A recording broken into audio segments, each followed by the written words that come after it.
हिंदी साहित्यिक कहानियों के भंडार से आज सुनिए सिन्नी वाली की लिखी हुई कहानी चंचल मन तेरी चतुराई।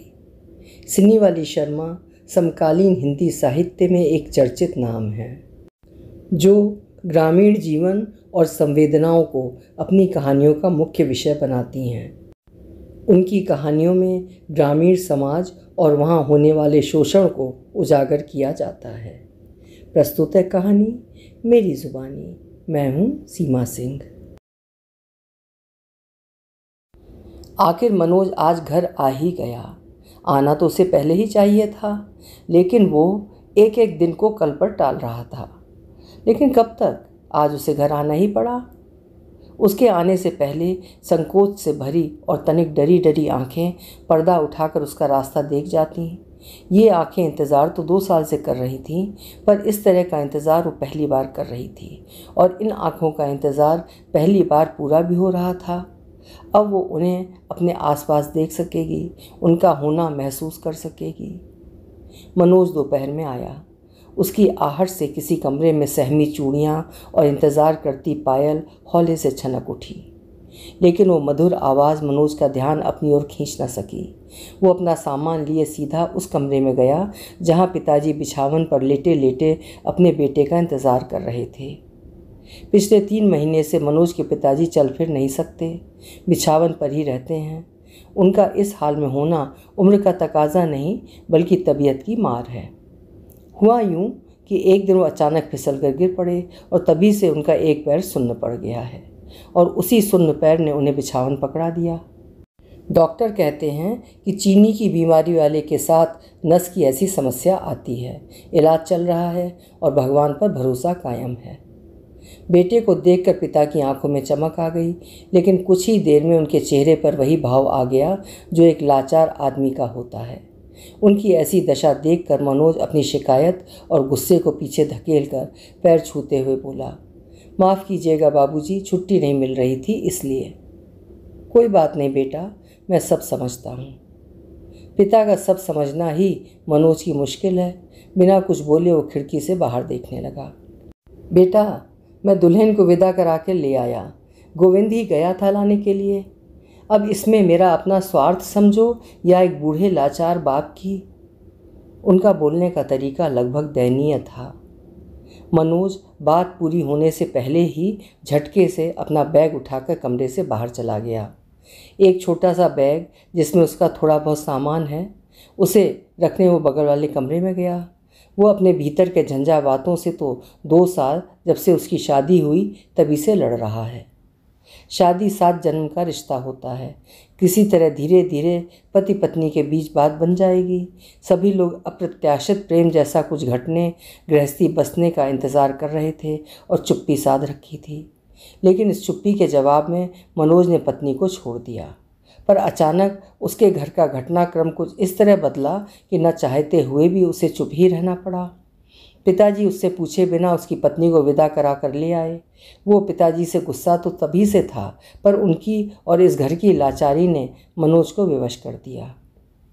कमरे में जाने के बाद उसने गौर किया कि कमरा कुछ अधिक ही साफ सुथरा है।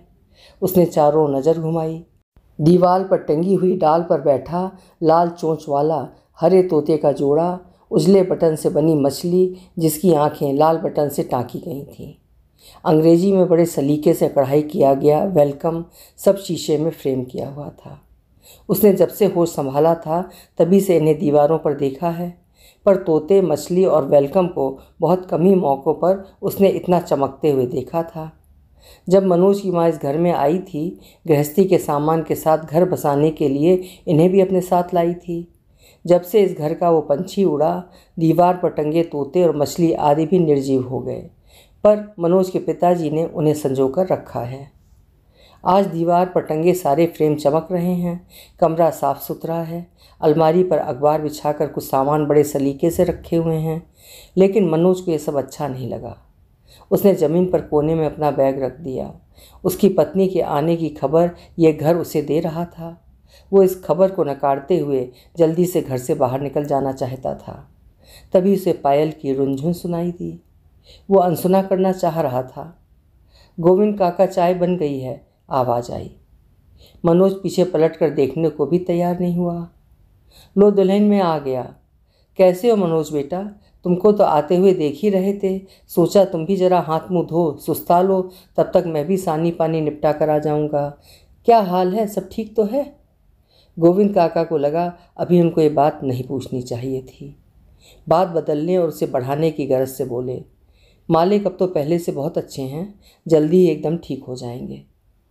तब तक चाय चौकी पर रखी जा चुकी थी। लो बेटा चाह पियो। चाय पीना तो दूर, मनोज का मन अब उस जगह खड़ा रहने का भी नहीं था। उसने कदम बढ़ाया। ये क्या बेटा, मैं तुमसे मिलने यहाँ आया कि जरा तुमसे इत्मीनान से 2 घड़ी बतियाएंगे और तुम बाहर जा रहे हो। करुणा, मनोज की पत्नी, तब तक रसोई में जा चुकी थी। ए दुल्हन, मनोज के लिए कुछ जलखै अर्थात नाश्ता बनाओ और बदलने के लिए उसका कपड़ा निकाल दो। रसोई के किवाड़ के पास खड़ी होकर करुणा बोली। जी अभी निकाल देती हूँ। मैं अपना कपड़ा लेकर आया हूँ। बात काटने में तो उस्ताद है बचपन से, कमरे से बाबूजी बोले। इसका बचपना अभी तक नहीं गया, घर आते ही बाहर घूमने निकल जाता है। अब बच्चा नहीं हो, बड़े हो गए हो। फिर रुककर बोले, 2 घड़ी हमारे पास ही बैठो, अभी तो जी भर तुमको निहारे भी नहीं है। दुल्हन, मनोज को हलवा बहुत पसंद है, कचरी भी इसे बहुत अच्छा लगता है। एक बार पूछो तो उसका खाने का क्या मन है आज। इसके बहाने थोड़ा सा आज मैं भी अपने जीभ पर धर लूँगा। करुणा की काजल भरी आंखों में मुस्कान पसर गई। पति पत्नी जब लंबे समय बाद मिलते हैं तो कहने सुनने के लिए कितना कुछ होता है। कुछ बातें तो बिना कहे सुने भी की जाती हैं। रात कब और कितनी बीत जाती है पता ही नहीं चलता। इन काजल भरी आंखों में भी रात उतरी। करुणा घर का काम निपटा कर कमरे में उसी तरह आई जिस तरह कोई पत्नी साधिकार आती है। उसने कमरे का दरवाज़ा भी उसी अधिकार, लाज लेकिन असमंजस के साथ बंद किया। वो दरवाजे से सटकर चुपचाप खड़ी हो गई। अब यहाँ से पति के पास बिछावन तक का कुछ कदम चलना उसके लिए आसान नहीं था। न ही पति की मनुहार, उसकी मनुहार उसे उस बिछावन तक ले जाएगी जिसे सुहागन सेज कहते हैं। लेकिन उसे ऐसी ही रात की उम्मीद थी। बहुत संकोच से उसने कोने में पड़ी चटाई बिछाई। कमरे में मध्यम छन्न छन्न और खन्न खन्न की आवाज़ रुक रुक कर हो रही थी। मनोज इस अनचाही रात को जल्दी बिता देना चाह रहा था। वो अपने गुस्से को समेटे दूसरी तरफ पीठ किए किसी किताब का पन्ना पलट रहा था। चटाई पर बैठी करुणा थोड़ी देर अपने में डूबती उतराती रही, फिर परिस्थितियों की उलझी डोर सुलझाने की कोशिश करती हुई बोली, बाबूजी की तबीयत में धीरे धीरे सुधार हो रहा है। मनोज चुप्पी साधे रहा। वो एक एक बात संभल कर बोलने की कोशिश कर रही थी। गोविंद का रोज़ उन्हें एक एक डग चलाते हैं। भगवती माएँ चाहेंगी तो सब जल्दी ही ठीक हो जाएगा। उधर से कोई जवाब नहीं आया। आप कैसे हैं? इस बार पत्नी की आवाज़ में एक अलग सी मिठास और आत्मीयता उतर आई थी। संकोच और डर को तनिक पीछे ढकेल कर अपनापन हौले से अपना सिर उठा रहा था। इस बार मनोज ने किताब हटाकर ज़बरदस्ती अपनी आंखें बंद कर लीं। मुझे यहाँ आए 1 महीना हो गया। इस बार मनोज का सब्र टूट गया। तो क्या खुशी से नाचने लगूं या टोला में मिठाई बांटूं? तब से पटर पटर बोले जा रही हो। क्या चाहती हो, मैं यहाँ रहूं या बाहर जाकर सो जाऊं? सामने धक धक करती धड़कन और सहमी हुई चुप्पी। बाबूजी की तबीयत का ख्याल नहीं रहता तो मैं इस कमरे में पैर भी नहीं रखता। और ये 1 महीना कहकर क्या जताना चाहती हो कि तुम्हारे आने की खुशी और तुम्हारी सेवा के कारण उनमें सुधार हो रहा है? करुणा ने अपनी देह को सिकोड़कर अपनी ही दोनों बाहों में खुद को धीरे से समेट लिया। इस क्रम में उसकी पायल बज उठी। और ये क्या दिन भर पायल छनकाती रहती हो? मुझे इसकी आवाज़ बिल्कुल पसंद नहीं। करुणा डर से हिली भी नहीं, कहीं पायल फिर न बोल पड़े। तुम्हारी इसी आवाज़ से बाबूजी समझ जाते हैं कि तुम आसपास हो और तुम्हारा बखान करने लगते हैं। थोड़ी देर कमरे में सन्नाटा पसरा रहा। मुझे नहीं पता था कि आपको उसकी आवाज़ पसंद नहीं है। उसकी आवाज़ गले में अटक रही थी। इसकी आवाज़? तुम में ऐसा कुछ भी नहीं, एक बात एक चीज़ भी नहीं जो मुझे ज़रा सा भी अच्छा लगे। और ये लाल पीली चमाचम चमकने वाली साड़ी, ऐसी साड़ी में तो तुम और भी गंवार और ढकले लगती हो। अरे इतना तो मैं बेकार ही बोल रहा हूँ, मुझे तुम जरा भी अच्छी नहीं लगती। करुणा की झिलमिलाती साड़ी पर आंसू के बूंद गिर पड़े। आज उसने अपने पति के लिए ही इस गर्मी में भी सितारों जड़ी साड़ी पहनी थी कि शायद उन्हें अच्छा लगेगा। वो चुपचाप बैठी सोचती रही। कुछ देर बाद उसकी नज़र अपने आंचल पर गई। आंचल में जड़े सितारे का धागा किसी चीज़ में फंसकर कब खिंच गया उसे पता ही नहीं चला। सितारा टूटकर गिरने को था। वो संभाल कर उस धागे को ठीक करने की कोशिश करने लगी। थोड़ी देर बाद हिम्मत करके बोली, आपको गुस्सा मुझसे है, पर खाना तो ठीक से खा लेते। उसके सवाल के जवाब में फिर चुप्पी डटकर खड़ी हो गई। रात को भूखे पेट सोने से ये सुनते ही मनोज गुस्से में उठकर बैठ गया। मुझे औरतों वाला रंग ढंग मत दिखाओ, तुम्हारे नाटक में फंसने वाला नहीं। मेरी इतनी ही चिंता थी तो फिर यहाँ आई ही क्यों? इस सवाल का कोई पत्नी भला क्या जवाब दे कि वो अपने ही घर में क्यों आई है। कमरे में अंधेरा पसर गया। पति पत्नी की शादी के 2 साल बाद ये पहली रात थी जिसमें एक ओर गुस्से की आग धधक रही थी तो दूसरी ओर आंसू गिर रहे थे। उस कमरे के सन्नाटे को धीरे धीरे अपने को खींचता पंखा तोड़ रहा था। वातावरण की गर्मी इन दोनों के बीच के तनाव को महसूस कर और भी तपने लगी। दोनों देह में पसीना भी जोर पर था। मनोज ने कमीज उतारकर बिछावन के कोने पर रख दिया और नींद से हाथापाई करते करते सो गया। न जाने कब करुणा ने रात के अंधेरे में अनजाने में उस कमीज से अपना पसीना पोंछ लिया। सिंदूर का रंग और 2 बदन के पसीने की गंध उस कमीज में समा गई। सुबह उस कमीज पर नज़र पड़ते ही पिता के चेहरे पर आश्वस्त भरी मुस्कान तैरने लगी। कमीज पिछली रात की चुगली कर रही थी, लेकिन इस बात से मनोज अनजान था। पिता को भी इस बात का दुख था कि सरकारी नौकरी करने वाले उनके रूपवान बेटे को उसके लायक पत्नी नहीं मिली। हालांकि उन्होंने अपनी ओर से तसल्ली करके ही शादी की थी, पर जब किसी की नीयत में ही खोट हो तो कोई क्या कर सकता है। करुणा के माँ बाप नहीं हैं। चाचा ने शादी कराई। उन्होंने एक सुंदर लड़की की तस्वीर दिखाकर ऐसी लड़की से शादी करा दी जो मनोज के सामने कहीं नहीं ठहरती थी। आग में घी का काम लड़की के बीए पास जाली सर्टिफिकेट ने किया, जबकि करुणा ब्याह पढ़ाई मतलब किसी तरह 10वीं पास थी। शादी में मुंह दिखाई के समय पिता का चेहरा उतर गया, पर पतोहू के चेहरे पर पसरे हुए भाव को देखकर वो सोच रहे थे कि अगर मनोज ने इसे स्वीकार नहीं किया तो इस लड़की का क्या होगा। बेटे का गुस्सा भी अपनी जगह जायज़ था, पर यह अनाथ लड़की। शादी के 2 साल बीत गए। मनोज अपनी पत्नी को लाने के लिए तैयार नहीं हुआ। बेटा को बहुत समझाने के बाद पिता सही समय का इंतज़ार करने लगे। मनोज की माँ को गुजरे एक ज़माना बीत गया था। तभी से इस घर को मनोज की पत्नी का इंतज़ार था, पर इंतज़ार ही रहा। परिस्थितियों ने अचानक ऐसा खेल खेला कि उसके आगे मनोज की एक न चली। पिता बिछावन पर पड़ गए। माँ के गुजरने के बाद पिता घर संभालते आ रहे थे। उन्हीं के दम पर मनोज शहर में रहकर पढ़ सका और अब नौकरी कर रहा था, लेकिन अब पिता ही दूसरे पर निर्भर हो गए। मनोज चाह कर भी नौकरी छोड़कर पिता की देखभाल के लिए गांव में नहीं रह सकता था और उन्हें अपने साथ भी नहीं रख सकता था। दिन भर शहर में उनका ध्यान कौन रखेगा? गोविंद काका को भी साथ नहीं रख सकता। गाय गोरू को किसके भरोसे छोड़ दे? और फिर गोविंद काका की भी तो उम्र हो गई थी, इसलिए पिता के निर्णय पर चाहते हुए भी मनोज कुछ बोल नहीं पाया। करुणा के आने से घर संभलने तो लगा, पर मनोज का जीवन? कमीज पर लगे सिंदूर को देखकर गोविंद काका का भी जी जुड़ गया। बिगड़ता बिखरता हुआ घर संभलते देखना बुजुर्गों को कितनी खुशी देता है, ये गोविंद काका का चेहरा बता रहा था। बेटा अब क्या बताएं, दुल्हन लक्ष्मी है लक्ष्मी। जिस दिन इस घर में आई है उसके 4 दिन बाद ही गैया ने बाछी को जन्म दिया। अच्छा काका, इस बार मूंग लगाइएगा कि नहीं? मनोज बात बदलना चाह रहा था। अरे बेटा, तुम जो कहो वही लगा देंगे। जिसका बिया खेत में छींट देंगे वही अनाज घर भर देगा। दुल्हन के आने के बाद मेरा भी तबीयत सुधर गया है, नहीं तो तुम्हारे बाबूजी गाय गोरू और भंसा अर्थात रसोई के बीच तो हम टंग गए थे। दुल्हन के आने से मुझे तो आराम हो गया और मेरा जी भी जरा पतला हो गया। पहले तो जब जैसा बना खा लिए, सुआद तो तुम्हारी माँ के जाने के बाद ही ये घर भूल गया था। देखो अब मेरा भी देह चिकना गया है, तुम्हारे बाबूजी भी टनमना गए हैं। मनोज आधी चाय छोड़कर ही चला गया। वो अनजाने ही जिस आवाज़ से मन ही मन चिढ़ने लगा था, आज छन छन की वो आवाज़ उसे सुनाई नहीं दी। उसे कुछ राहत महसूस हुई। वो कल्पना करने लगा कि जब करुणा यहाँ नहीं थी, घर कितना शांत और अपना सा लगता था।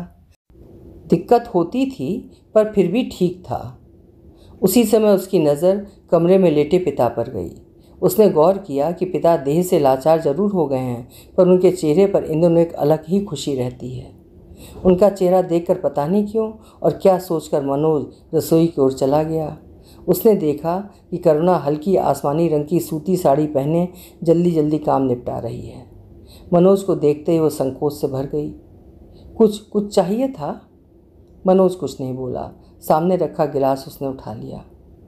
गोविंद काका दूध की बाल्टी रखने आए तो दुल्हन को देखकर बोल पड़े, ई का दुल्हन, ई कौन सा रंग का साड़ी पहन ली? नया लौती दुल्हन को तो लाल पियर रंग ही शोभता है, ये रंग जरा भी नहीं फब रहा है। काका, अब हमको यही रंग अच्छा लगने लगा है। मनोज के कान में बात गई। वो वहाँ से जाने लगा तो पीछे से आवाज़ आई, काका उनसे कहिएगा कि खाली पेट बाहर ना जाएं, रात में भी ठीक से नहीं खाए थे, कुछ खा लें नहीं तो लू पकड़ लेगा। मनोज कुछ नहीं बोला। पलटकर एक क्षण के लिए जिधर से आवाज़ आई उधर देखा और आगे बढ़ गया। जब उसने पहली बार करुणा को देखा था तो ऐसा लगा था कि पल भर में ही उसके सपने, उसकी खुशियाँ खाक में मिल गईं। उसने अपने जीवन में कभी कम पढ़ी लिखी और अति सामान्य सूरत की लड़की की कल्पना भी नहीं की थी। पत्नी का रूप पति को बांध कर रखता है और पढ़ी लिखी लड़की समझदार होती है, वो सुनता आया था। पर उसकी किस्मत में ऐसी लड़की कहाँ? नहीं, ये उसकी बदकिस्मती नहीं बल्कि वो उसके सिर मढ़ती गई है। लोग उसे किस्मत का नाम दें, पर वो इस झूठ और धूर्तता को कभी नहीं स्वीकार करेगा कि जिस लड़की से शादी होने की बात तय हुई उसकी जगह दूसरी लड़की से शादी करा दी गई। बस एक बार पिताजी ठीक हो जाएं, फिर इस लड़की को अपनी ज़िंदगी से बाहर कर देगा। पूरा जीवन वो इस झूठा और अनचाहा रिश्ता क्यों ढोए? लेकिन पिताजी के ठीक होने तक उसे सब ठीक है का नाटक करना पड़ेगा। मनोज को आए कुछ दिन बीत गए। पिता और गोविंद काका बेटा बहू को देखकर पोता पोती के सपने देखने लगे। करुणा भी सबका ध्यान रखती। मनोज भी इन सबके बीच सहज रहने की कोशिश करता। उस रात भी पति पत्नी के कमरे का दरवाज़ा बंद हुआ। मैं कल जा रहा हूँ। कल? फिर कब आइएगा? मनोज ने कोई जवाब नहीं दिया। मेरे लिए कुछ कह जाइए। तुम्हें कुछ कहने वाला मैं कौन होता हूँ? अब आगे कुछ बोल ना सकी। बाबूजी तुम्हें बेटी कहते हैं, तुम तो इस घर की नौकरानी के लायक। ये बातें तो सभी जानते हैं। सब जानते हुए भी तुम चुप रही। मजबूरी बहुत कुछ करा देती है। अच्छा बहाना है। अपनी मजबूरी का नाटक करके इस घर को भले जीत लो, पर मुझे कभी नहीं पा सकोगी। एक बार वो ठीक हो जाएं, फिर संभालें अपना घर और अपनी बेटी। मैं पलट कर भी नहीं आऊँगा देखने। राज करो इस घर पर। पिताजी का पैर पखार कर पियो। करुणा ने कोई जवाब नहीं दिया। कमरे में बल्ब की रोशनी थी। उस रात बिजली में इतनी ताकत थी कि दीवार पर टंगा कैलेंडर पंखा की हवा से इधर उधर डोल रहा था। करुणा उठी और उस डोलते कैलेंडर को स्थिर करने के लिए उसके ऊपर मनोज की कमीज को टांग दिया। फिर अलमारी में सहेज कर रखी साड़ियाँ एक एक कर उठाने लगी। मनोज को उसका ये व्यवहार समझ में नहीं आया। उसने सोचा कि उसकी पत्नी उसके सामने रोएगी, गिड़गिड़ाएगी, लेकिन वो तो शांत थी। उसने ध्यान से देखा। अलमारी में रखी लाल पीली सितारों वाली साड़ी और उतारी हुई पायल को उसने छुआ भी नहीं। हल्के रंगों वाली कुछ साड़ियाँ उसने एक बैग में रख दिया। मनोज ने फिर कहा, मैं कल जा रहा हूँ। मैं भी कल जा रही हूँ। तुम? उसने सपने में भी इस जवाब की कल्पना नहीं की थी। मैं तो बापूजी की तबीयत और इस घर का हाल जानकर गोविंद काके साथ आ गई थी। कम पढ़ी लिखी और अनाथ हूँ, शायद इसलिए। मनोज को देखती हुई बोली। ये बात मनोज को तीर की तरह चुभी। लाचारी का नाम लेकर अपने को सही साबित मत करो। मैं नहीं समझता तो मुझे समझाओ ना कि तुम्हारा जाली सर्टिफिकेट और तुम्हारी जगह सुंदर लड़की की तस्वीर, क्या ये तुम्हारी लाचारी थी? मेरे साथ जो धोखा किया तुमने उसके बारे में भी मुझे समझाओ ना। अभी बड़ी बड़ी बातें बोल रही हो। शादी के नाम पर जब ये सब हो रहा था तब तुम्हारा मुंह नहीं खुला? मेरी ज़िंदगी बर्बाद होने से बच जाती। हाँ, उस समय नहीं बोल सकी। मेरी जैसी लड़की नहीं बोल पाती, बस किसी तरह ब्याह दी जाती है। अच्छा, तो अब मुंह में बोली आ गई?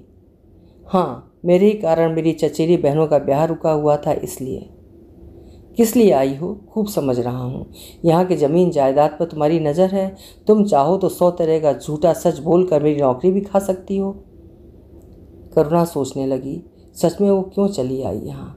इसलिए कि इस घर के अलावा और कहीं जगह नहीं है उसके लिए, या फिर इस घर की मजबूरी जानकर, या मजबूरी के कारण पति की परेशानी का अंदाज़ा लगाकर, या प्रेम? नहीं, प्रेम कैसे हो सकता है? पति से उसे एक पल के लिए भी तो प्रेम नहीं मिला, तो फिर वो क्यों चली आई? वो अपने मन को टटोलने लगी। उसे याद है, खूब अच्छी तरह याद है, ब्याह के कुछ देर बाद ही तो कोबर में कौड़ी खेलते हुए जब मनोज जीत रहे थे तो सभी सहेलियां उसे जीतने के लिए उकसा रही थीं। वो लाज से दोहरी हुई जा रही थी। तब उसे जिताने के लिए वो जानबूझकर हार गए थे। हालांकि तब तक मनोज ने उसे ठीक से देखा नहीं था, वो घूंघट में थी। इतने लोगों के बीच देखना आसान भी कहाँ था। कोहबर में जब वो अपने पति को दही खिला रही थी, उसके साड़ी का सितारा उसकी लहठी में फंस गया था, तो मनोज ने संकोच और सावधानी से उसे लहठी से अलग किया था। पहली बार उसे लगा किसी को उसकी फिक्र है, कोई उसे प्यार से सहेज सकता है। उसके जीवन में भी ऐसा हो सकता है कि मुरझाई लता किसी के छूने भर से हरा कचौर हो जाए। सूखे मन पर कुछ बूंद गिरा और प्रेम वहीं पनप गया। पहली बार उसे धरती मिली जहां वो अधिकार और प्रेम के साथ खड़ी हो सके, लेकिन ये प्रेम तो एक तरफा था। अब मनोज बल्ब की रोशनी में उसे एकटक देख रहा था। क्या हुआ, चुप क्यों हो गई? अभी तो खूब डींग हाँक रही थी। लेकिन मैं जानता हूँ तुम मुझसे जोंक की तरह चिपक कर रहोगी, मेरा खून पीकर जिंदा रहोगी। मैं जिंदा रहूँगी, पर आपसे अलग रहकर। मैं कल अपने घर चली जाऊँगी। अपने घर? मेरे माँ बाप नहीं हैं, पर उनका घर तो है, थोड़ी ज़मीन भी है। अब अपने जीने भर के लिए अपना दम भी समेट लूँगी। निपुत्तर का ज़मीन जायदाद अपने ही गोतिया भाई हड़प लेते हैं। तुम्हारे चाचा तुम्हें एक धेला भी नहीं देंगे, वो मैं समझ लूँगी। अच्छा, आज रात ही अपना फैसला सुनाने की तुम्हें क्या ज़रूरत पड़ गई? क्योंकि कल आप चले जाएंगे, फिर कभी ये रात मेरे जीवन में नहीं आएगी। इस रात से पहले भी कह सकती थी, पर इतने दिनों से एक लोभ के कारण चुप थी। मनोज कटार वाली मुस्कान मुस्कुराया। आपको जी भर देख लेना चाहती थी। मुझे देखकर क्या मिलेगा? आप नहीं समझेंगे। मनोज अब उसके मन को टटोलने लगा। दूसरी शादी कर लेना, अब तो ऐसा होता ही है। मन में कौन रहेगा ये तो मन ही जानता है। नफरत करने वाला मन में नहीं रहता। कौन जानता है? ये तुम्हारे प्रेम नहीं, तुम्हारी लाचारी है। मेरे लिए क्या है ये तो बस मैं जानती हूँ। उसकी आवाज़ कांपने लगी। खुद को समेट कर वो कमरे का दरवाज़ा खोलकर बाहर चली गई। मनोज के सामने घर और बाबूजी की लाचारी थी। 2 साल से उसके भीतर पल रहा गुस्सा, लेकिन कुछ था जो उसके भीतर पहली बार तार तार हो रहा था। उस रात एक स्त्री नई यात्रा के लिए तैयार हो रही थी। अलमारी में रखी चमचमाती साड़ियों और पायल पर मनोज की वो नज़र अभी अभी ठहरी। अभी आप सुन रहे थे सिनी वाली जी की लिखी हुई कहानी चंचल मन तेरी चतुराई। उम्मीद है कहानी आपको अच्छी लगी होगी। अपने विचार कमेंट बॉक्स में ज़रूर लिखिएगा। कल फिर मिलेंगे। आपका समय शुभ हो।